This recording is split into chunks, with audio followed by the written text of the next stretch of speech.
parce que ce sont de véritables survivants de l'extrême. Ils ont mis en place des stratégies incroyables pour s'en sortir dans les endroits les plus durs. En réalité, ce sont des feuilles atrophiées. Elles sont devenues les plus petites au monde, de manière à ne pas être gourmandes en eau. C'est compliqué dans les déserts. C'est stratégique.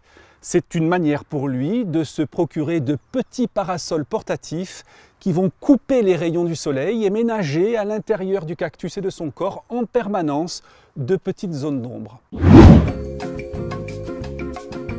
Les cactus ont aussi 3 systèmes racinaires. Une sorte de bonbonne que certains ont juste en dessous de la tige et qui sert de réserve d'eau.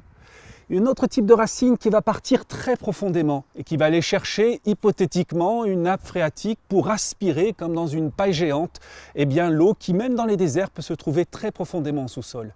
Et puis des racines superficielles, et c'est la plupart du temps le cas, qui sont très près du sol, qui ne vont pas vraiment s'enfoncer et qui vont aller capter, aspirer la moindre goutte d'eau lorsque la pluie va pouvoir parfois tomber dans des temps favorables.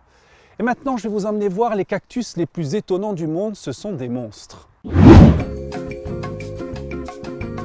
Un cactus qui, au lieu de pousser vers le ciel, comme vous l'avez ici, et d'ailleurs c'est exactement le même, qui a fait un petit rejet monstrueux, va partir dans tous les sens, et ce sont les plus recherchés par les collectionneurs. Alors les spécialistes disent qu'il a fait des crêtes, qu'il a fait des faisceaux, on parle de cristation, de fasciation, de cactus cristé, facié. Il fait sa photosynthèse très normalement, un peu moins de fleurs, mais lui aussi c'est un sacré survivant de l'extrême.